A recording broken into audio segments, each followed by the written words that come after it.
del Sindicato Municipal de Vicente López. Victorio Pirillo, ¿qué tal? ¿Cómo andás? ¿Cómo anda, Russo? Buenas tardes. ¿Qué tal? Bien, primero, Vicente López, el sindicato, arreglaron paritarias, hasta ahí ya sabemos. ¿Sirve o no sirven las paritarias que hay ahora? No, lo que yo siempre digo, nosotros tuvimos la suerte de adelantarlas. Las nuestras son, bueno, como todas son anuales, en agosto la pudimos adelantar a febrero y de allí obtuvimos un 80% de aumento, todo en blanco, nada en negro, para que le llegue ese aumento también a los jubilados y fortalezca el sistema previsional, en este caso es el IPS. Mm.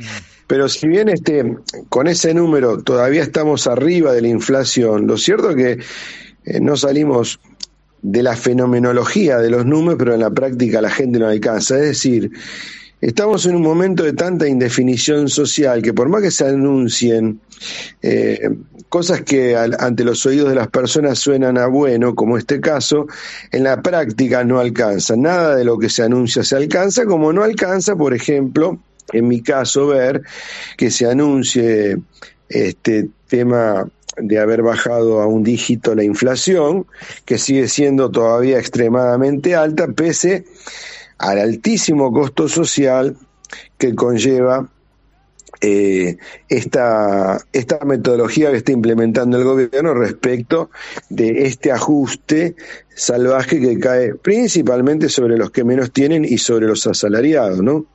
Esta inflación es la misma que la de abril del año pasado, ¿eh? Aviso. Sí, digamos que la misma o peor, porque creo que en la práctica se nota Ujú. la, la escasez de gente consumiendo, Ujú. eh, bueno, este congelamiento de la economía. O sea, no es que la inflación baja producto de lo que el país exporta y que sus arcas engordan a través de los dólares que traen. Pero, sin embargo, es una mecánica que ya la hemos conocido, ya la hemos visto, es repetitivo, todo en la Argentina es repetitivo. Y entonces estamos fuera, todos nosotros, del amontonamiento de unos y otros, ¿no? Ujú. Producto de que no hay una corriente ideológica, solo hay intereses. Entonces, acá hay un interés clave que es de una clase social que que son bandoleros, que se han apoderado, han estado con todos los gobiernos, pero específicamente ahora son los que se han apoderado del poder y usan a este presidente como un mascarón de prueba para llevar al frente sus políticas, ¿no? Sí, de hecho la ley de bases entierra el país directamente. No, la entierra y bueno, los candidatos no buscan. Acá el tema es que eh, una parte de los falsificadores de opinión rentados Ujú. que trabajan para los perversos pueden llevar en concreto adelante estas fechorías que nosotros vemos todos los días, ¿no? Mm. El pacto de impuestos por las falsas mayorías, que acá no hay, todo hablan en nombre de que los votaron, entonces se auto-ungen como mayorías, y bueno,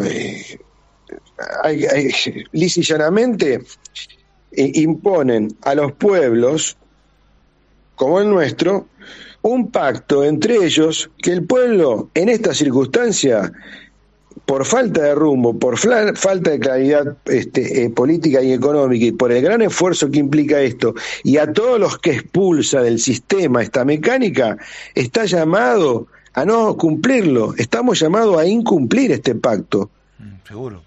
Seguro, porque vos tenés un oficialismo que es atroz, ¿sí? Asesino, tenés un opositor dialoguista, que es el plan B del oficialismo, y tenés la gran oposición, que la verdad, esos compañeros entre comillas, que dejan mucho que desear.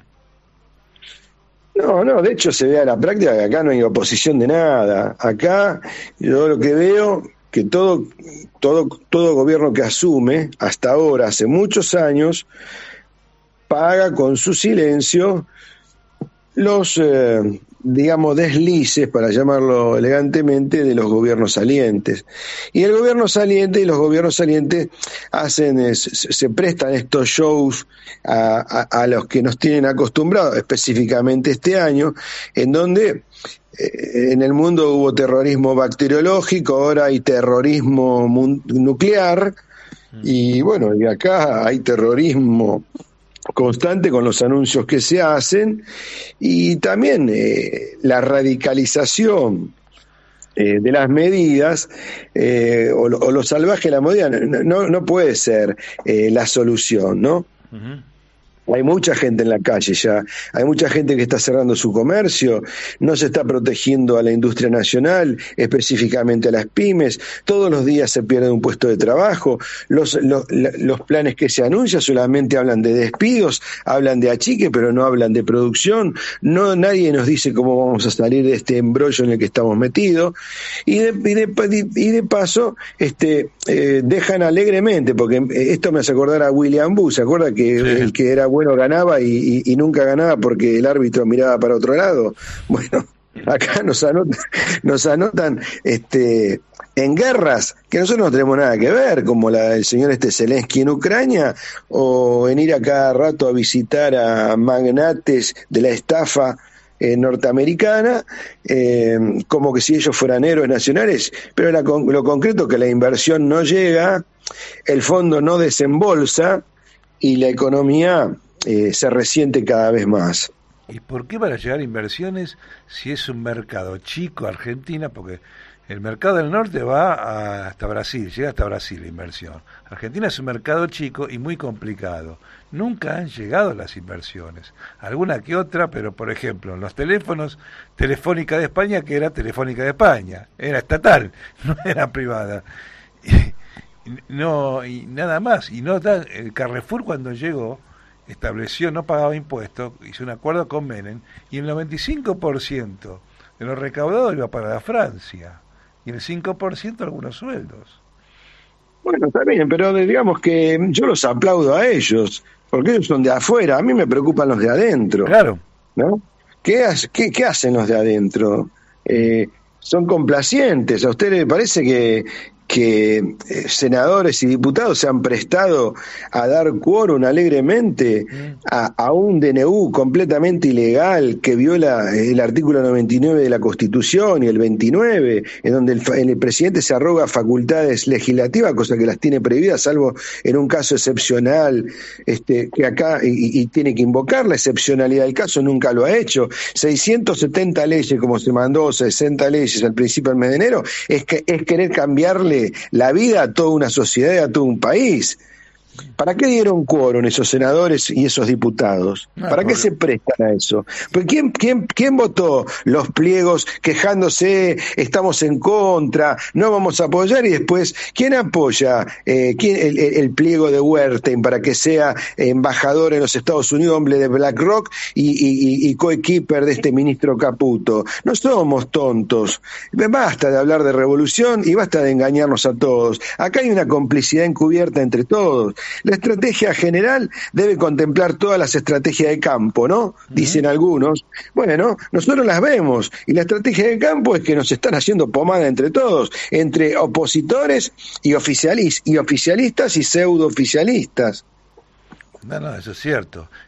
Acá te dice Unión por los Pesos. Mira, el empresariado ha comprendido una máxima, el empresariado ha comprendido una máxima de la política, porque son los empresarios ahora, sí, los que están gobernando, sí, ¿no? De hecho, han mostrado su cara en una convocatoria del señor Elstein en Bariloche, ¿o no fue así? ¿Sí? Bueno, ¿qué dicen ellos ahora, que lo han aprendido los políticos? ¿El poder se gana o se toma? Bueno, lo han ganado con un mascarón de proa como es este presidente, y ahora lo tienen, lo han tomado.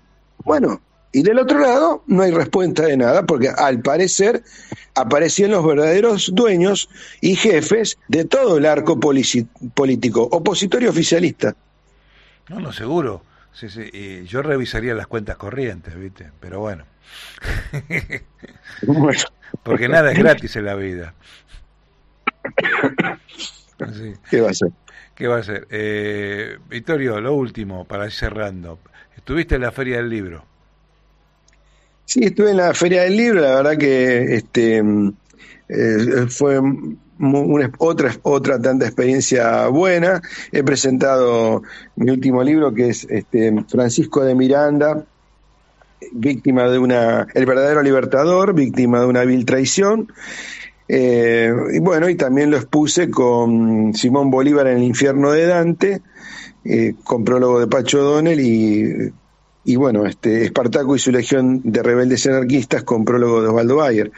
La verdad que ha tenido una buena receptividad.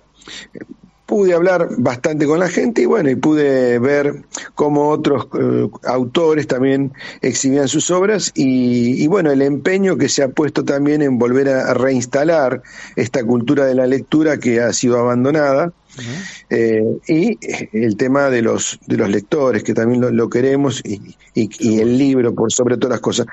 Yo le digo esto porque usted es un apasionado de esto y ha escrito muchas obras y hace mucho por el arte, porque hay que volver al libro. Les guste o no les guste, hay que dejar un poco la computadora, hay que dejar un poco el celular y volver más al libro. Es uno de los pocos compañeros peronistas que yo conozco, usted, que castiga a Simón Bolívar. Explíquelo. Bueno, yo realmente no lo castigo.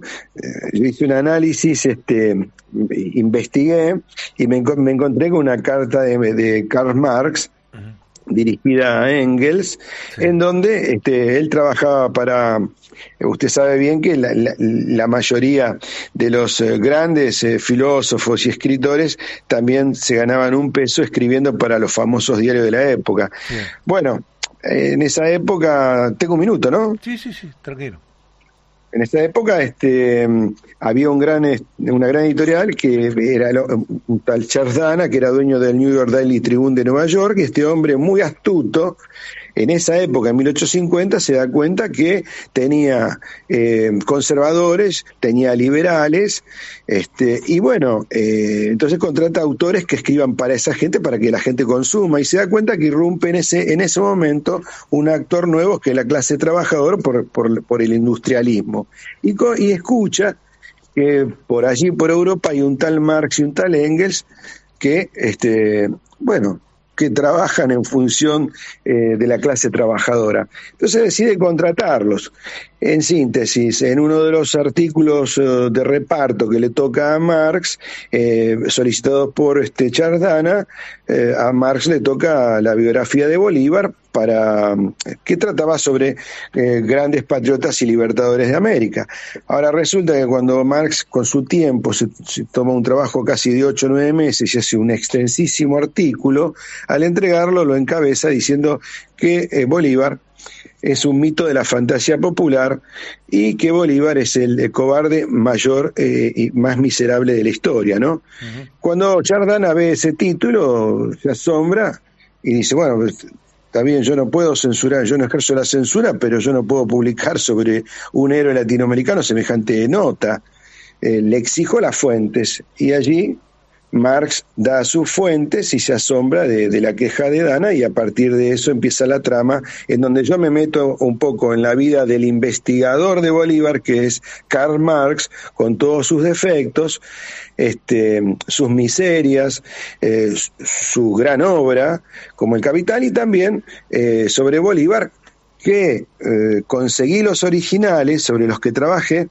Él trabaja sobre 3 autores que eran militares que Bolívar había contratado, y los 3, sin conocerse, peleándose con Bolívar y volviendo uno a Estados Unidos, otro a Inglaterra y otro a Alemania, escriben un libro por separado cada uno, describiendo a Bolívar como un hombre que se escapaba del campo de batalla, que que no cumplía con su palabra, y yo pude, a través de amigos, conseguir los originales de esos libros, que los tengo, y sobre esos libros que trabajó Marx, trabajé yo. Después morimos todos, íbamos a la Divina Comedia con Dante Alighieri y con Virgilio, caminando, hasta el noveno círculo, que es el círculo de los traidores, y allí le formamos un tribunal y lo sentenciamos con pruebas. Pero bueno, lo dejo librado a la suerte de la interpretación del autor cuando lo lea, si es que lo quiere leer. No, yo leí ese libro, el libro es 400 y pico de páginas, ¿no?